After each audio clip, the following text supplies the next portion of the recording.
Вітаю, шановне гаспадарства. У эфіры кароткі выпуск навінаў. Для вас працуе Анастасія Русецкая. Запрашаю. Доказаў размяшчэння ў Беларусі ядравай зброі няма, заявілі ў Белполе. Ініцыятыва выпусціла фільм «Расследаванне», у якім аўтары звяртаюць увагу на супярэчлівыя заявы ўладаў Беларусі і Расіі пра дастаўку на беларускую тэрыторыю расійскай ядравай зброі. Аўтары фільму аналізуюць імавернае месца размяшчэння складу захоўвання ядравай зброі і робяць высновы, што не прыстасаваная для гэтага ні тэрыторыя 465-й ракетнай брыгады ў Асіповічах, ні тэрыторыя 1405-й артылерыйскай базы боепрыпасаў каля вёскі Вялікая Гарожа Асіповіцкага раёну. Таксама паводле Белполу нішто не паказвае на тое, што ў Беларусі застаюцца вайскоўцы 12-га галоўнага ўпраўлення Міністэрства абароны РФ, якія мусяць адказваць за ядрава-тэхнічнае забеспячэнне і бяспеку складу захоўвання ядравай зброі. Цалкам расследаванне на YouTube-канале Белполу. У Менскім абласным судзе пачалі разгляд крымінальнай справы ў дачыненні ксяндза Генрыха Калатовіча.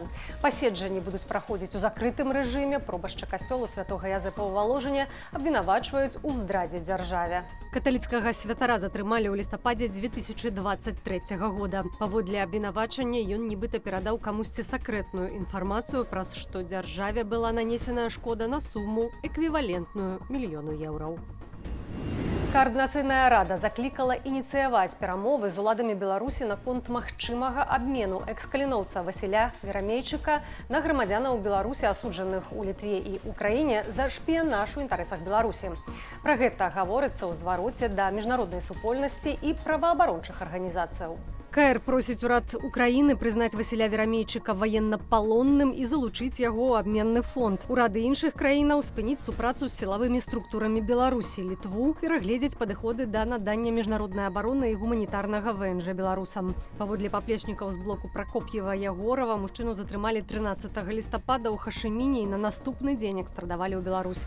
Да гэтага Літва прызнала яго пагрозы нацыянальнай бяспецы і забараніла ўезд у еўразвяз. Абавязак замест права. Беларусы, якія не працавалі апошнія 5 гадоў, не змогуць прэтэндаваць на дапамогу ў беспрацоўі.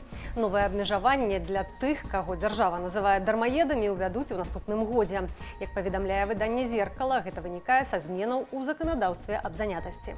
Каб атрымаць такую дапамогу ў беспрацоўі, неабходна будзе мець афіцыйны працоўны стаж не менш за 5 гадоў або працаваць паводле дамоваў падраду, сплочваючы ўнёскі ў фонд сацыяльнай абароны насельніцтва. Сёлета максімальны памер выплаты складае 80 рублёў. Цяпер беларусы, якія значацца ў базе дармаедаў і маюць ва ўласнасці жытло, аплочваюць ацяпленне, падагрэў вады і газ паводле поўных тарыфаў.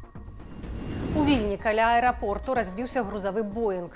Самалёт упаў на двухпавярховы жылы дом. Узнік пажар. У выніку трагедыі загінуў 1 чалавек, яшчэ 3 застаюцца ў шпіталі. Агулам на борце былі 4 асобы, 2 пілоты і 2 працаўнікі.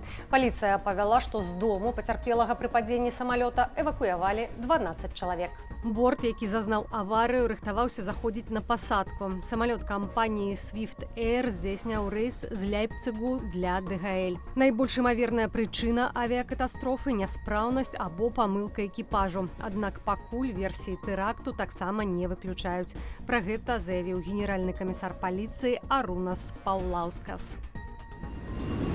Кожныя 10 хвілін у свеце адбываецца забойства жанчыны партнёрам або сямейнікам. А штодня ад рук блізкіх гінуць 140 кабет. Лічбы падае Арганізацыя Аб'яднаных Нацыяў з нагоды міжнароднага дня барацьбы за ліквідацыю гвалту ў дачыненні жанчын. Агульная колькасць загінулых жанчын і дзяўчат у гэтай катэгорыі летась склала каля 51 тысячы. Згодна з дакладам, наўмысна забіваюць кабет у прыватнай сферы ў Еўропе і Амерыцы, у асноўным інтымныя партнёры. Пераважная ж большинство забойстваў мужчынаў адбываецца па-за домам і сям'ёй. Штучныя ялінкі, аўтамабільныя апоны і цёплае адзенне. Неабходныя зімовыя набыткі, але іх закуп у сеціве можа несці небяспеку. Продаж ашуканцамі няісных тавараў або паслуг у інтэрнэце складае каля 40% выпадкаў махлярства. Больш за траціну кантактаў з аферыстамі адбываецца ў інстаграме, папярэджваюць у Міністэрстве ўнутраных справаў. Прадметам фіктыўных угодаў могуць быць таксама гаджеты за прывабныя цэны, аўтатранспарт, брэндавае адзенне. Актуальнымі застаюцца застаюцца і званкі ад імя праваахоўнікаў ды спецыялістаў банкаў з прапановаю крэдытаў, а фактычна выманьванне грошаў на падкантрольныя ашуканцам рахункі. Нярэдка зламыснікі выступаюць у ролі знаёмых і просяць пазычыць грошы. Прыкметы махлярства – гэта 100% перадаплата, немагчымасць атрымаць актуальныя здымкі, нежаданне кантактаваць па-за месенджерам ці патрабаванне нібыта ад міліцыі дапамагаць лавіць злачынцаў і здзяйсняць грашовыя аперацыі.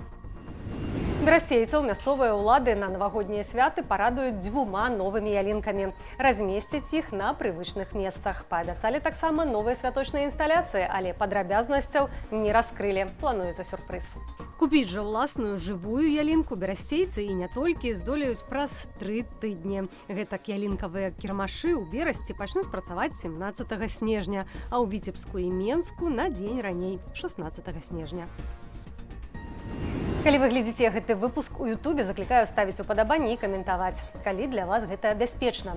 Заахвочваю таксама чытаць Белсат у Тэлеграм, QR-код на вашых экранах. Для вас працавала Анастасія Русецкая. Вынікі дня глядзіце вечарам у аб'ектыве.